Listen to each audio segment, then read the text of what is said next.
নিয়ত করেন যে বেপরদা বলি মেয়েরে বিয়ে করব না, করাবো না। এরে বাবা, দিন দিয়ে অনুধাবন করে নেন। আল্লাহ নবী রাহমাতুল লিল আলামিন বলেন, উম্মত যদি তুমি সৌন্দর্য দেখিয়া বিয়ে করো তাইলে শুনিয়া লাও, সৌন্দর্য বেশি দিন স্থায়ী হয় না। এই সৌন্দর্য তার অহংকারের মধ্যে লাগাই দিবে।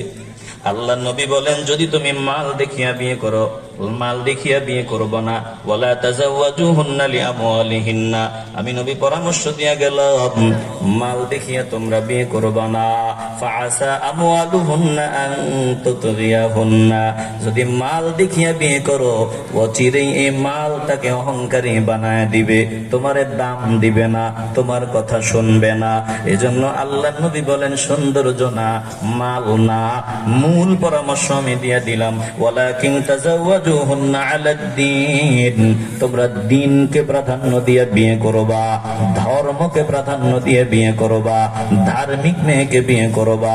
এ মুসলমান ইমানদার, এখন আমি যে বিয়ে করব, বিয়ের আগে আমি নিয়ত করিয়া ফেললাম ধার্মিক কন্যা দেখিয়ে আমি বিয়ে করব। বিধর্মীকে বিয়ে করা যাবে না, বেপরদাওয়ালি মেয়েকে আমি বিয়ে করব না, কোরআন তেলাওয়াত করতে পারে না এমন মেয়ে আমি বিয়ে করব না, বলে বাজে পথে আছে এমন মেয়ে আমি বিয়ে করব না। বয়সটা হওয়া লাগবে ভালো, চামড়া হওয়া লাগবে সুন্দর, বংশ মর্যাদাও সুন্দর, বলে সব এক নাম্বার দেখে আমি বিয়ে করব। কিন্তু নিজের খবর নাই, নিজের চরিত্রের ভিতরে নাই, আছে না নাই? কথা কন না কেন, আছে না নাই? সব দিক থেকে ভালো, কিন্তু নিজের চরিত্রে ভেজাল। তুমি মনে করছো তুমি চালাক, নিজে 2 নাম্বার হইয়া 1 নাম্বার বিয়ে করবা। না না না, ওয়া মাকারু ওয়া মাকারাল্লাহ ওয়াল্লাহু খায়রুল মাকিরিন। যত কৌশলী হও, তোমার উপরে একজন আছেন, বলেন তিনি কে? তুমি 2 নাম্বার হইয়া চরিত্র ঠিক নাই, তুমি চরিত্রবান বান্দি বিয়ে করবা, ভালো মেয়ে বিয়ে করবা। না না না, আল খবিসাতু লিল খবিসিনা ওয়াল খবিসাতু লিল খবিসাত, বলে খবিসের জন্য খবিস যিনি মিলায়া রাখছেন, বলেন তিনি কে? এজন্য যদি শান্তি চাও, নিজে পরিবর্তন হও। আল্লাহ নবী বলেন, বিয়ে শাদী করার আগে নিজে ধার্মিকতা প্রাধান্য দিবা, নিজেও ধার্মিক হবা। এ মুসলমান ইমানদার, যদি তুমি এখন সুন্নাত গুলো লম্বা করো, নবীর সুন্নাতি দাড়ি গুলো লম্বা রাখিয়া দাও, সুন্নাত অনুযায়ী যদি চলা আরম্ভ করিয়া দাও, দেখবা 2 নাম্বার গুলা তোমার থেকে নিরাপদ দূরত্ব বজায় রাখিয়া চলবে। ও বলবে, আমি দাড়িওয়ালা বান্দা বিয়ে করব না, আমি টুপিওয়ালা বান্দা বিয়ে করব না, এমন কথা যে বলবে, ধরিয়া নিও সুন্নাতির উসিলায় আল্লাহ তোমারে জন্মের বাঁচানো বাঁচায় দিছে। একটু আওয়াজ দিয়ে বলতে হবে, জবান খুলে বলতে হবে, বলেন ঠিক নেই?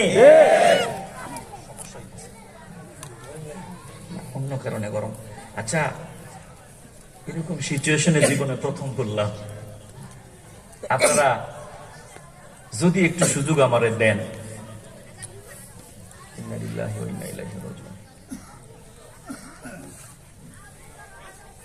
জানি না চালাই যাইতে পারবো কিনা 30টা মিনিট। আমার এখানে কি কথা বলতে পারে এমন কেউ আছে? আছেন? হ্যাঁ, বেলাল ভাই বসতে হবে। আপনারা একটু হাত উঠান তো, সবাই একটু হাত উঠান, হাত উঠান, হাত উঠান, বলেন আল্লাহ আমাদেরকে কবুল করেন। একটু জোরে বলেন, আল্লাহ মাহফিলটাকে কবুল করেন।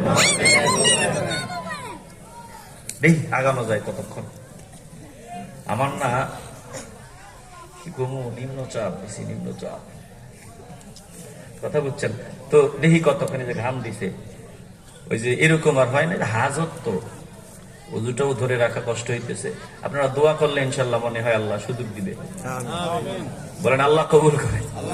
আর যদি একবারে না পারি, তাহলে 5 মিনিটের জন্য আমি যাওয়া লাগবে, ঠিক আছে? এখন মনে হয় স্বাভাবিক।